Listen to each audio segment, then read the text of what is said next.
오늘 보실 주제는 이제 여자 목사에 대한 주제입니다. 바이블 빌리버들 이제 오래되신 분들은 이제 아실 만한 주제지만 너무 고무적인 것은 어쨌든 이제 저희 이제 채널이 또 우리 영상들이 이제 새로 오신 분들이 계속해서 이제 보신다는 거죠. 그래서 정말로 궁금해하는 질문들을 이제 사람들이 이제 주십니다. 유튜브 시청자의 질문인데요. 교회를 갔는데 여자 목사님이 예배를 보는데 처음이라서 신기했습니다. 계속 다녀도 아무런 상관이 없을까요? 꼭 알려주세요. 답장을 기다리겠습니다. 정말 감사합니다. 이게 이메일로 이렇게 질문을 한 부분입니다. 요즘 들어서 이제 여자 목사님들이 많이 늘어났죠. 그리고 점점 더 일반화되고 있습니다. 감리교회에서도 생겼었고 장로교회에서도 이렇게 생기고 이렇게 많이 늘고 있습니다. 다행인 것은 우리 채널이 저희 교회가 어떤 정치 관련 이슈나 어떤 이렇게 세상에서 인기 있는 그런 것들로 이제 유튜브에 유입하는 것이 아니라 성경을 계속 다루는데도 이렇게 새로 관심 있는 분들이 생긴다는 거죠. 그래서 정말 일반적으로 이제 질문할 만한 질문입니다. 그런데 이제 성경적으로 그냥 된다 안 된다가 아니라 성경적으로 뭐라고 말하는지 또 왜 그런지 그 원리까지 우리 함께 좀 보려고 합니다. 일단 목사를 하면 안수를 한다. 이것은 여러분도 이제 많이 알고 있는 부분인데요. 성경에서는 일단 안수를 할 때 아무에게나 성급하게 두 손으로 안수하지 말고 다른 사람들의 죄들의 동참자가 되지 말라. 너 자신을 순수하게 지키라 그랬어요. 아무에게나 성급하게 두 손으로 안수를 한다. 그렇게 하게 되면은 안 된다라고 얘기를 하죠. 아주 신중해야 되죠. 그래서 성경에서는 안수를 할 때 어떤 조건을 제시를 하는 거예요. 특히 목회자는 어떤 이런 조건들이 필요하다는 것을 이제 성경적으로 얘기를 하는 거죠. 디모데전서 4장 14절에 보면 내 안에 있는 은사를 등한시하지 말라. 바울이 디모데에게 보낸 서신인데 디모데는 에베소의 교회에 있는 목회자였어요. 감독이었습니다. 그런데 이것은 장로회가 두 손으로 안수할 때 예언으로 너에게 주어진 것이라 라고 했어요.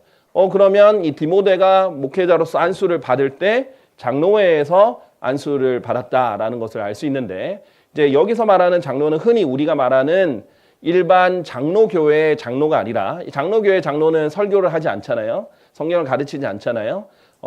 양들을 먹이지 않고 기르지 않죠. 뭐 하냐면 그냥 권위만 가지고 있어요. 어떤 권한을 가지고 있고 장로들이 모여서 어떤 결정을 짓는 운영과 관련해서 권한만 가지고 있는데 그런 장로가 아니라 이제 목사들의 모임, 장로회라고 합니다. 성경에서 이제 장로를 목사라고 하는데 목회자를 장로라고도 표현을 하는데 그 이유는 조금씩 알려드리겠습니다. 진행하면서 성경에 보면요, 이 사도행전 20장에 바울이 에베소 지역에 있는 이 장로들을 다 소집합니다.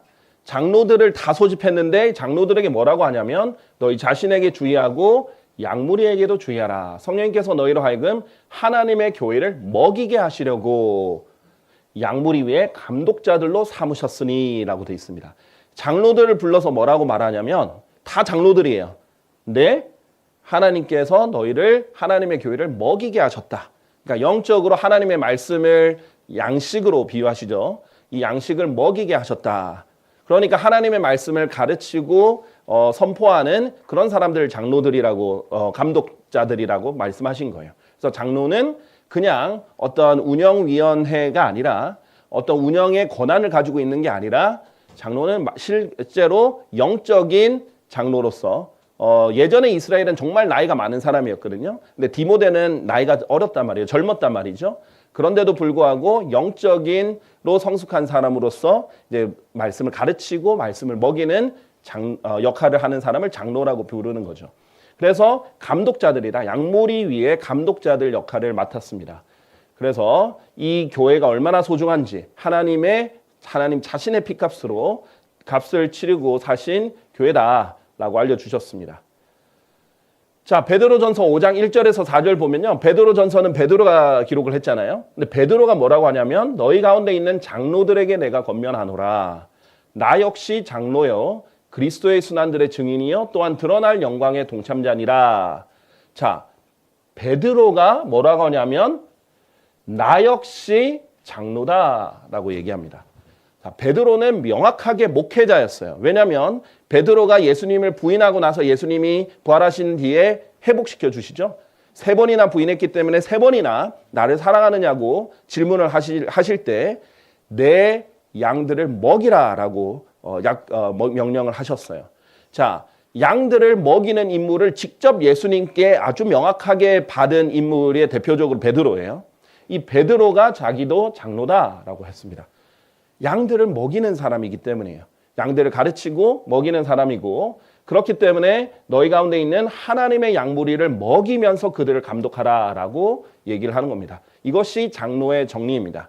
그러니까 장로회는 나중에 후에 만들어진 운영체제일 뿐이지 사실상 성경에서 장로는 초기부터 목회자를 말을 하는 거였죠. 자, 그래서 양무리의 본보기가 되는 것 아주 중요합니다. 자, 그런데 디모데전서 3장 2절에 그러면 함부로 아무에게나 성급하게 이렇게 안수하지 말라 이렇게 했는데, 그러면 감독은 안수를 받는 직분인데 이 목회자죠. 이 감독은 디모데전서 3장과 디도서 1장에 그 자격 요건이 있는데 처음부터 한 아내의 남편이어야 한다라고 제시를 합니다. 자, 즉 뭐예요? 여자는 될 수가 없다라는 거죠. 한 아내의 남편이어야 되니까. 자, 요즘은 미국뿐만 아니라 유럽에도 아주 진보적인 교회에서는 하나님께서 그토록 가증하게 여기시는 동성애자도 목회자로 세우잖아요. 그러니까 완전히 비성경적으로 하고 있단 말이죠. 근데 여자 목사도 마찬가지예요. 하나님께서 여자에게 목회자가 되게 허락 안 하셨는데 그것을 시대의 흐름에 따라 안수를 하는 거예요. 그런데 만약에 여자가 목회자가 성경적으로 되려면은 한 아내의 남편이어야 돼요. 근데 동성애자는 뭐예요? 남편 역할을 하는 사람, 아내 역할을 하는 사람이 있다고 하잖아요. 자, 그러면 동성애자가 될 수 있는 건 안 된다는 거죠. 자, 그렇기 때문에 반드시 남자여야 된다. 한 아내의 남편이어야 되니까 남자여야 된다라고 분명히 이제 얘기를 하시죠. 디도서 1장 6절 7절에도 여기도 이제 감독에 대해서 얘기를 하는 부분인데 한 아내의 남편이어야 한다. 반드시 그래야 한다라고 얘기를 하는 거죠. 뭐뭐 해야 한다. must, 뭐뭐 해야 한다라는 뜻이거든요. 자, 그래서 하나님의 남편이다. 이런 얘기를 감독의 자격 요건으로 합니다. 자, 간혹 어떤 사람들이 이렇게 질문할 때가 있어요. must가 영어에서 must가 나오면 반드시라는 말이 들어가야 되는 거 아닙니까? 아닙니다. 반드시는 강조를 해주는 것뿐이에요. must의 뜻은 반드시가 아니라 must의 뜻은 뭐뭐 해야 한다입니다. 그것을 강조할 때 반드시 뭐뭐 해야 한다 할 수도 있지만 그냥 해야 한다 자체도 의무로서 해야 한다라는 뜻이기 때문에 반드시는 오히려 부사로서 나중에 추가로 할 수는 있어도 이것은 must의 뜻 자체는 조동사로서 뭐뭐 해야 한다는 뜻입니다. 자, 그래서 하나님의 남편이어야 한다라고 얘기가 하고 있습니다. 자, 그러면 성경에서 이제 여자들의 그럼 어떤 얘기를 했는지를 볼게요. 그 남편이어야만 하는데 목회자는 여자는 이제 똑같은 디모데 전서예요. 바울이 교회 안의 질서에 대해서 얘기를 하는데 그래서 디모데 전후서 디도서를 목회서신이라고 하죠. 여자는 전적으로 복종하며 잠잠히 배우게 하라. 반면에 여자가 가르치거나 남자에 대한 권위를 침범하는 것을 내가 허락하지 아니하노니 다만 잠잠한 가운데 있을지니라. 요즘 시대에 굉장히 받아들이기 힘든 구절입니다. 제가 말하면서도 와 정말 강하다 이렇게 느낄 정도로 저는 있는 그대로 읽기만 했는데도 이렇게 느낄 정도로 아주 직접적인 말씀이죠. 자, 여기서 특히 중요한 것은 여기에 직접적으로 얘기하는 부분이죠. 여자가 가르치거나 남자에 대한 권위를 침범하는 것을 내가 허락하지 않는다. 자, 잠잠히 배우게 하라. 그런데 목회자는 어쨌든 영적 권위를 가지고 있어요. 그래서 하나님의 말씀을 가르치고 선포할 권위를 가지고 있습니다. 자, 물리적인 권위를 가지고 있는 게 아니에요. 제가 뭐 여러분에게 여러분을 감옥에 집어넣는 물리적인 권한이 있거나 여러분을 강제로 이주시킬 물리적인 권위가 있는 게 아니죠. 제가 어떤 하나님의 말씀을 선포할지 가르칠지를 결정할 영적인 권위를 가지고 있습니다. 그런데 여자는 이렇게 할 수 없다라고 성경에서 이제 분명히 말을 하는 부분입니다. 이 부분은 성경에서 너무 명확하기 때문에 만약에 아무리 좋은 여성분이라 할지라도 좋은 훌륭한 분이 계시겠죠. 아무리 훌륭한 여자 그리스도인이 있다 할지라도 어쨌든 그런 이 교회 회중 가운데 남자들도 있는데 권위를 행사하거나 가르치면 안 된다라는 거죠. 오히려 배우게 하라는 거죠. 잠잠히 이렇게 얘기를 직접적으로 했습니다. 자, 그리고 그 원리를 알려줍니다. 성경에서 왜 그렇게 말씀하셨는가? 아담이 먼저 지어졌고 하나님은요 순서가 있으시고 질서가 있으십니다. 하나님께서 일부러 그렇게 놓은 질서가 있으세요. 자, 이브는 아담이 먼저 지어졌고 아담이 남자죠. 이브는 그 다음에 지어졌으며 하나님께서 순서도 정하셨습니다. 아담은 속지 않았으나 여자는 속아서 불법 가운데 있었기 때문이라. 자, 하나님께서 여자의 특성 중에 하나가 뭐냐면은 잘 속는다라고 하셨어요. 왜? 이브가 속아서 불 가운데 있었기 때문이다. 자, 그래서 가르치는 입장에서는 분별이 굉장히 중요한데 잘 속을 수 있으니까 어쨌든 여자는 배우는 위치에서 보조하고 돕는 위치에서 그리고 남자는 가르치는 역할을 하나님께서 순서상 질서상 정해놓으셨다는 설명입니다. 자, 그리고 하나님께서 또 정하신 질서를 이렇게 설명하시죠. 고린도전서 11장 3절. 그러나 내가 너희를 알게 하기를 바라노니 모든 남자마다 머리는 그리스도시요 여자의 머리는 남자이며 그리스도의 머리는 하나님이시라 라고 했어요. 자, 예수님께서 원래 삼위일체로서 이 땅에 인간의 몸으로 태어나시기 전에는 말씀이라는 이름이 계셨습니다. 삼위일체 중에 하나십니다. 그런데 그 말씀이 육체로 태어나실 때는 인간으로 태어나셨기 때문에 하나님의 종으로 태어나셨기 때문에 복종을 하셨어요. 그리스도께서. 그래서 복종을 배우셨다라는 거죠. 하나님이 복종을 배우실 일이 없거든요. 누구한테 복종해 본 적이 없기 때문에. 그리스도는 인간으로 태어나시면서 왜냐하면 예수님은 100% 하나님이시자 동시에 100% 인간이잖아요. 그래서 인간으로서는 하나님께 복종하셨어야 되고 권위 체제가 있는 겁니다. 그래서 하나님의 아들로서 아버지께 순종하셨습니다. 자, 그렇기 때문에 그리스도의 머리가 하나님이 되셨고요. 그렇게 그리스도도 본을 보여주신 거예요. 하나님께 복종하신 본을 보여주셨죠. 남자의 머리도 그리스도고 여자의 머리가 남자다라고 하나님께서 질서를 알려주신 거예요. 자, 제가 말하는 게 아니라 성경이 얘기하는 거예요.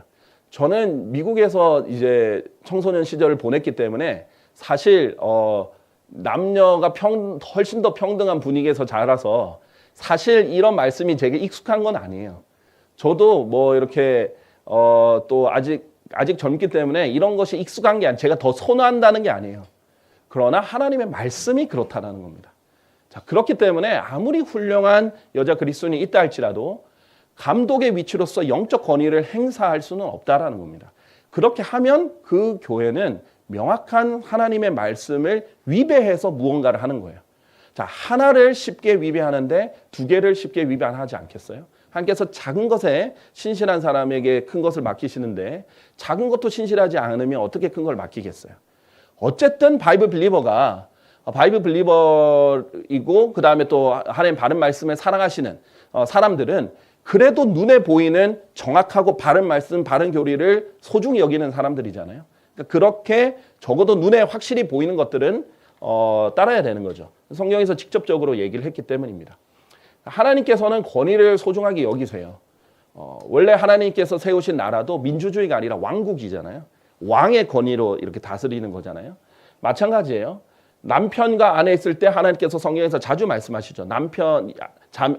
아내에게는 남편에게 복종하라. 남편에게는 아내를 사랑하라. 이렇게 얘기를 하시죠. 주인과 종 관계도 성경에서 명확하게 종들은 주인에게 복종하라 라고 말씀하십니다.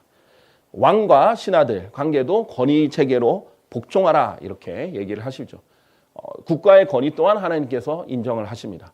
권위를 소중히 여기시는 분이고 이것이 하나님께서 변하신 적이 없어요. 자, 그런데 시대가 바뀌었다고 해서 변하지 않고 영원한 진리 하나님의 말씀을 다르게 또 그것을 어겨서 할 그 자유는 우리에게 없습니다. 우리는 자유인이자 동시에 하나님의 종이에요. 자, 그렇기 때문에 우리에게 하나님의 말씀 어긋나서 행동할 자유는 없습니다. 자, 고린도전서 14장 34절 35절에 보면요. 이 지역 교회 안에서 어떻게 처신을 해야 되는지 구체적으로 나와 있는 장면인데요. 교회들 안에서, 지역 교회들이죠. 왜냐하면 그리스도의 몸은 단수 교회지만 지역 교회는 여러 교회들이 있잖아요. 교회들 안에서 너의 여자들을 잠잠하게 하라. 이는 그들에게 발언하는 것이 허락되지 아니하였기 때문이라. 율법도 말하는 것처럼 다만 그들은 순종 아래 있으라는 명령을 받았느니라. 제가 말씀드렸죠. 율법이 잘못된 게 아니라고요. 율법은 틀린 게 아닙니다. 율법의 어떤 저주와 율법의 구속력이 우리에게 자유롭게 됐을 뿐이에요. 율법은 여전히 선하고 영적인 말씀이에요. 그래서 그것을 적용해서 순종 아래 있으라라는 명령을 그대로 적용하는 겁니다. 신약에도. 자, 그런데 이 부분이 개혁 성경에서는 오히려 개혁 성경에서는 이걸 훨씬 더 강하게 말하고 있어요. 여자는 교회에서 잠잠하라. 그들에게는 말하는 것이 허락함이 없으니라고 했어요.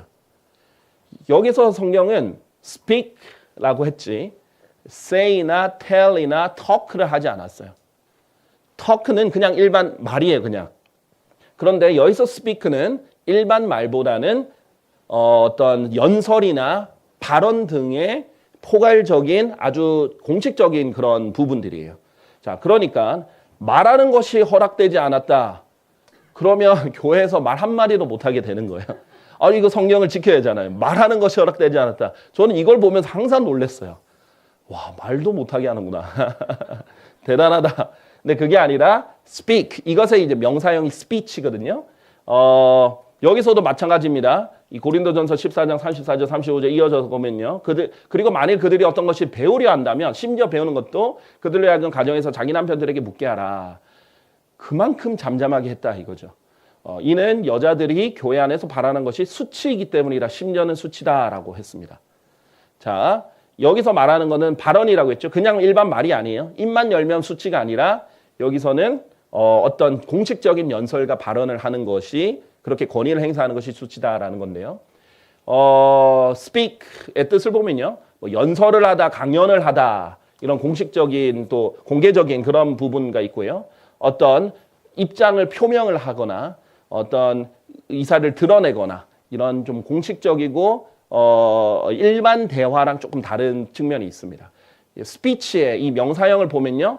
어떤 말투나 어떤 말씨나 어떤 말하기 대할 때 그런 말하기 그리고 발언 그리고 말하는 능력, 언어 능력 또는 연설, 강연 등을 말하는 겁니다. 그래서 공개적으로 특히 남자들이 있는 상태에서 강연을 하거나 그리고 어떤 발언을 어떤 결정상에서 발언을 이렇게 하는 것 자체에 대해서 이렇게 수치다 이렇게 얘기를 하는 장면입니다. 자, 그래도 킹제임스 성경은 굉장히 그래도 제너스를 하죠. 말은 하게 해주잖아요, 그렇죠? 발언만 이렇게 제안을 한 겁니다. 자, 그래서 성경적으로 여자 목사가 될 수 없다는 것은 너무나 명확하게 있어요. 그래서 사실 성경적으로 하려고 노력하는 교회들은 아직까지 사실 여자 목사를 허락하지 않지만 요즘 점점 더 그렇게 흘러가고 있죠. 그런데 그러면 이렇게 자연스럽게 질문이 나올 수 있습니다. 그럼 여자는 교회에서 할 수 있는 게 없는가? 아무것도 못하는가? 그러면 여자들은 아무것도 못하고 그냥 가만히 있다가 가야 되는가? 그런 게 아닙니다. 전혀 아니에요. 여기에서 공개적으로 남자와 여자 같이 있는 회중에서 권위를 행사하는 것만 하지 않으면 되는 거예요. 자, 디도서를 보면요. 디도서도 목회서신이죠. 2장 3절에서 5절 보면요. 나이 많은 여자들도 이와 같이 하나님의 거룩함에 걸맞는 품행을 지니고 거짓 고소자들이 되지 말며 많은 술에 자신을 내주지 말고 선한 것들에 선생들이 되게 하려 함이라. 여자인데 선생들이 되게 하려 함이라. 선생이 뭐예요? 가르치는 사람이잖아요. 선생이 될 수 있다라는 거예요. 나이 많은 여자들 선생이 되게 하라라는 거예요. 올해 이런 좋은 품행을 지녀서 선생들이 되게 하라. 선한 것들에 선생들이 되게 하라. 그런데 아까 전에 그 가르치는 것이 허락되지 않는 것과 위배되지 않습니까? 잘 보세요. 디도서 2장 3절 5절 이어서 갑니다. 이는 그들이 젊은 여자들을 가르쳐 그들로 하여금 냉철하고 쭉쭉쭉쭉 이렇게 돼 있습니다. 자, 무슨 말이냐면 질서가 여자의 머리가 남자고 여자가 남자들에게 권위를 침범하거나 그 권위를 행사하거나 가르치는 것을 하나님께서 막으신 거지. 같은 여자들을 가르치거나 아이들을 가르치거나 그렇게 하는 것은 아무 문제가 되지 않는다라는 거죠. 그래서 전체 회중에 있을 때 목회자로서 연설을 하거나 말씀을 선포하거나 가르치는 것을 못하게 하는 거예요. 왜냐면 거기 남자들이 있으니까. 근데 만약에 정말 그럴 일은 없겠지만 회중이 100% 여자만 이루어져 있어요. 뭐 그러면 모르겠죠. 그러면은 사실 교회라고 불리기보다는 특별한 여자 모임이 되겠죠. 어떤 여자 모임은 인도할 수도 있고 발언도 할 수도 있고 이끌 수도 있고 얼마든지 그럴 수 있겠죠. 자, 뿐만 아닙니다. 그 외에도 다른 거 나머지는 다 자유로운 거예요. 뭐 다양하게 할 수 있겠죠. 이런 거를 적용을 하면요. 뭐 주일학교 교사도 충분히 할 수 있고요. 또 얼마든지 남자들보다 훨씬 더 잘하고 좋은 주일학교 교사 그리스도인들도 많이 있죠. 그리고 뭐 안내도 할 수 있죠. 이렇게 섬기는 일은 다양하게 할 수 있습니다. 뭐 악기도 할 수 있고 찬양도 할 수 있고 각장 성경할 수 있습니다. 성경에서 찬양하지 마라, 여자는 찬양하지 마라 이렇게 안 했잖아요. 그런 식으로 안 된 모든 것, 하나님께서 정확하게 말하지 않은 모든 것을 자유롭게 할 수 있습니다. 자, 그래서 우리가 하나님께서는 질서만 지키면 그 뚜렷한 질서 안에선 자유로운 분이거든요. 그런데 이 자유를 넘어서서 반역이 돼버리면 안 돼요. 그리고 하나님의 말씀을 우습게 여기면 안 됩니다.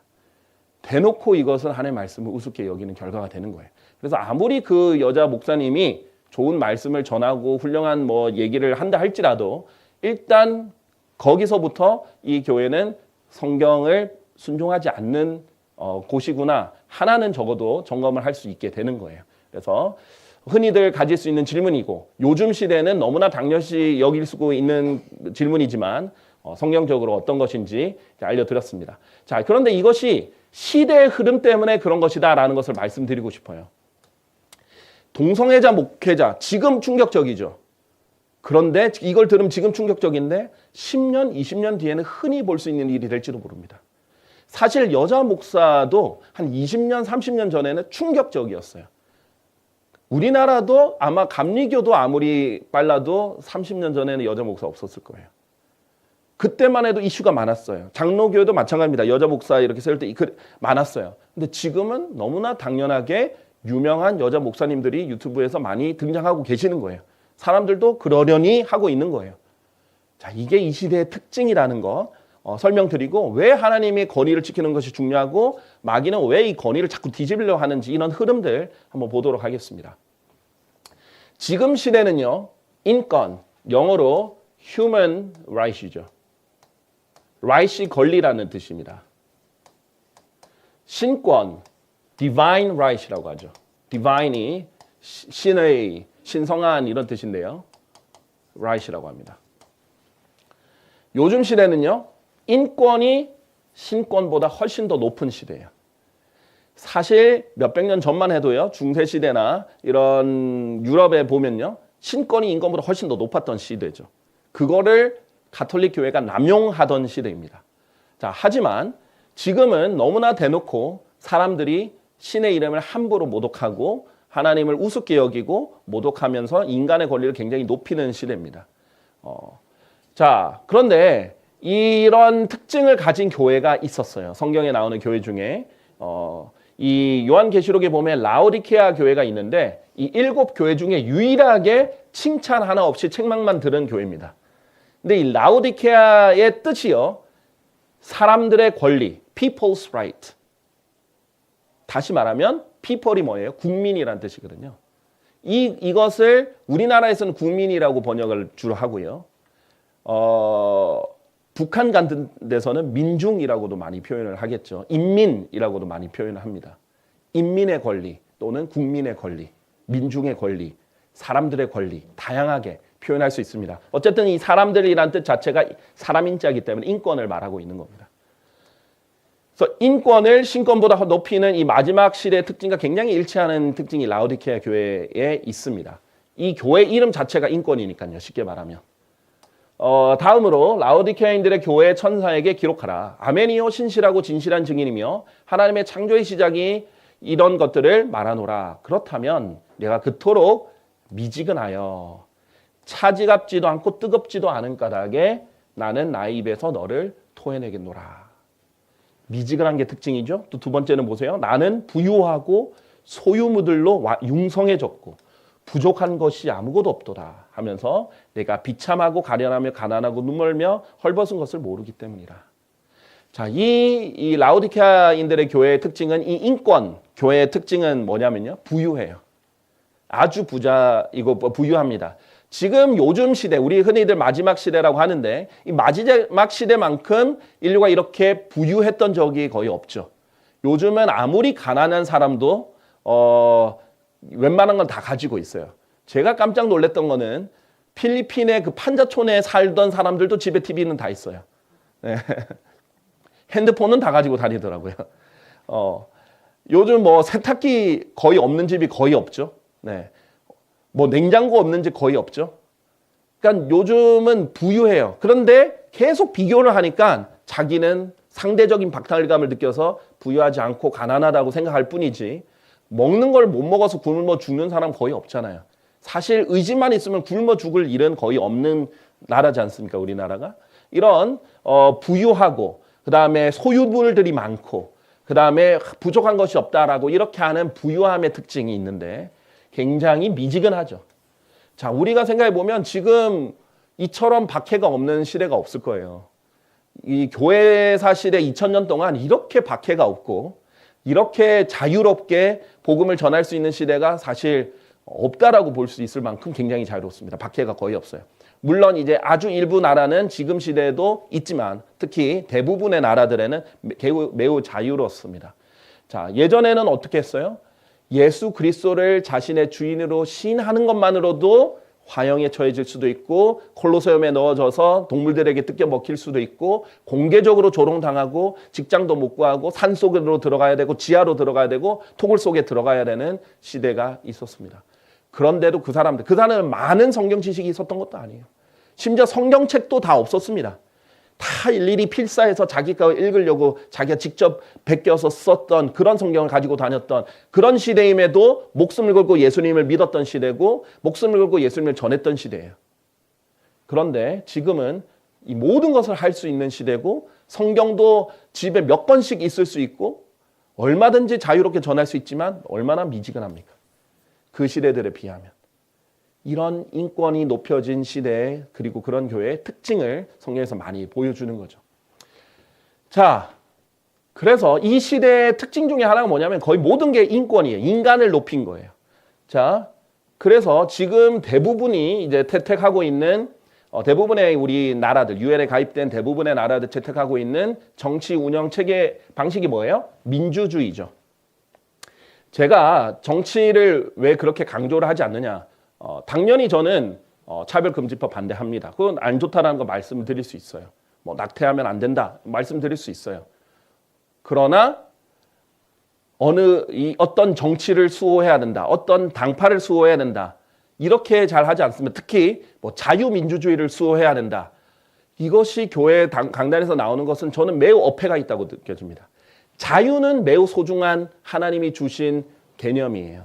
그리고 그 자유는 하나님이 지켜주시겠죠. 그리고 그 자유를 부르짖는 건 이해가 됩니다. 우리가 믿을 신앙의 자유가 있는 것이 너무나 소중하니까요. 그러나 민주주의가 자유민주주의를 합쳐서 부르잖아요.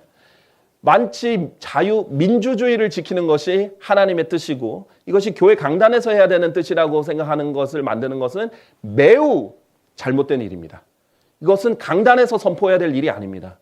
민주주의, 영어로 democracy는 뭐예요? 권위가 인간들, 국민들, 민중들, 인민에게 있다는 거예요. 권위가 하늘에서부터 오는 게 아니라 밑에서 위로 오는 체제입니다. 영어로 왕권 신수설을 영어로 divine right, 그러니까 신권이 있죠. divine right이라고 합니다. 하나님의 권리라는 거예요. 하나님이 주신 권리도 되고 하나님의 권리도 됩니다. 자, 이게 뭐냐면 예전에 이제 왕들은 특히 중세시대나 이때 보면은 어쨌든 기독교를 표방하고 있었기 때문에 하나님이 주신 권리다 이렇게 했잖아요. 왕들이. 왕권 신수설. 하나님이 직접 주신, 손으로 직접 주신 권리다. 왕권은. 그렇게 했단 말이죠. 근데 그게 성경적이잖아요. 로마서를 보면은 위에서부터 오지 않은 권위는 하나도 없다라고 분명히 했습니다. 모든 권위는 하나님께서 주신 거예요.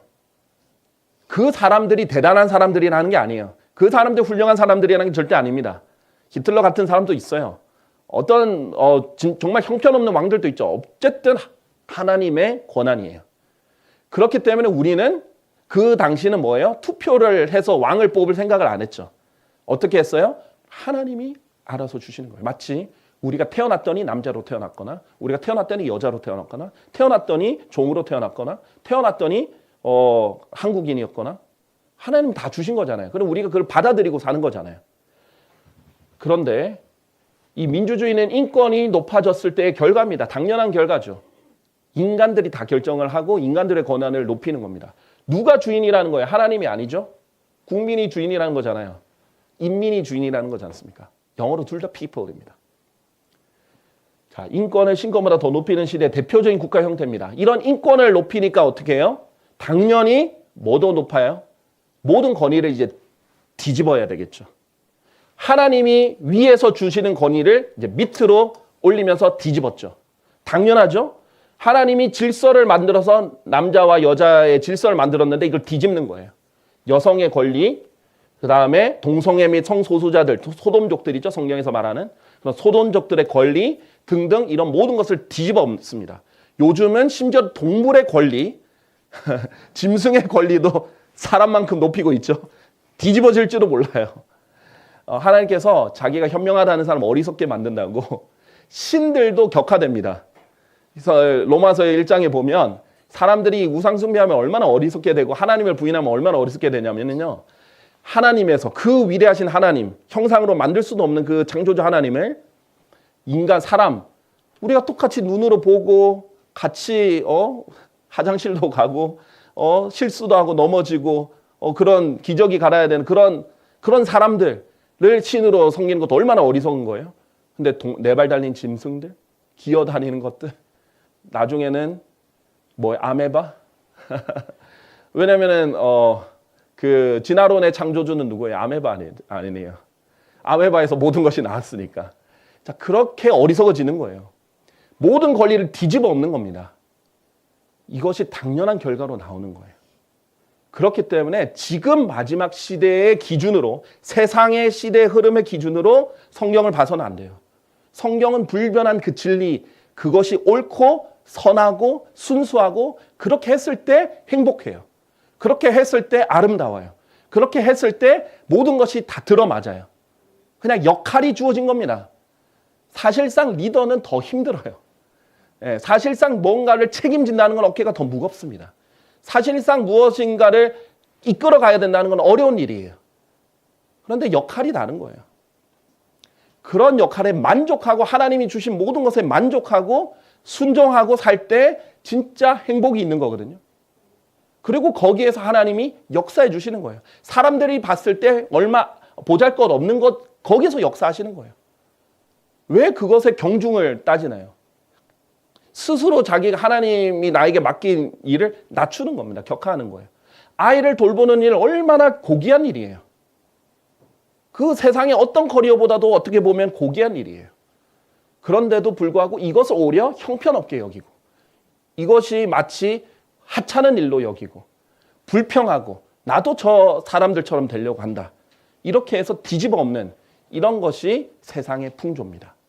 그런데 우리는 그리스도인은 세상의 풍조에 따라 휩쓸리는 사람들이 아니에요. 우리는 절대 진리가 있고 기준이 있어요. 여기에 세상의 흐름에 성경 끼워 맞추는 게 아니라 성경을 가지고 세상을 봐야 됩니다. 그래서 제가 자유민주주의를 수호하자 이렇게 하는 거 아니에요. 자, 그리고요. 기도할 때 어떻게 기도해야 돼요? 하나님께 명령하면 안 됩니다. 하나님의 뜻을 우선으로 둬야 돼요. 내 뜻이 아니라. 제가 누누이 말씀드리잖아요. 저는 절대 민주당 좋아하지 않습니다. 저는 당연히 하나님을 믿기 때문에 공산주의 이념을 아주 싫어하고 그 다음에 반대죠, 당연히. 근데 그렇다고 해서 자본주의가 옳은 게 아니에요. 돈이 신이라는 것을 경계하는 건 하나님 그 전부터도 경계를 하셨어요. 그렇다고 해서 민주주의가 옳은 것도 아니에요. 북한도 자기들을 민주주의라고 합니다. 민주주의가 옳은 게 아니에요. 자, 만약에 제가 하나님 반드시 이번에 대통령은 무슨 당에서 나오는 누가 돼야 됩니다. 이렇게 되게 해주세요. 라고 기도하면 잘못된 기도예요. 그냥 내 생각에 아무리 봤을 때 그래도 이 사람보다는 이 사람이 낫지. 아무리 그렇게 생각을 해도 그거는 내가 하나님께 명령하는 거예요. 하나님의 뜻, 내 뜻을 하나님의 뜻보다 높이는 거예요. 하나님 반드시 이 대통령은 탄핵돼서는 안 됩니다. 탄핵되지 않게 해주세요. 이것도 내가 하나님께 명령하는 기도예요. 내 눈에 옳게 보인다 할지라도 그것 또한 명령하는 기도입니다. 내가 이렇게 기도할 수 있겠죠. 하나님께서 우리 이 땅에 그래도 복음의 자유도 주시고 성경의 자유도 주시고 이렇게 하셨는데 저희가 조금 더 신앙생활을 자유롭게 할 수 있도록 또 이 마지막에 주님께서 오시기 전까지 한 명이라도 더 혼을 구할 수 있도록 하나님께서 우리 그리스도인들에게 방해가 되지 않는 정부를 허락해 주십시오.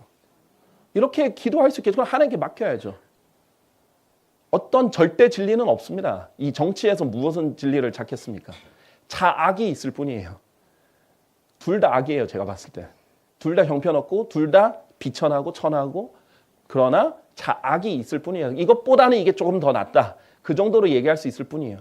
그런데 아무리 자악이고 이게 좀 더 나은 것 같이 보이더라도 여기가 장기 집권하고 권력을 오래 쥐고 있으면 고여서 썩겠죠.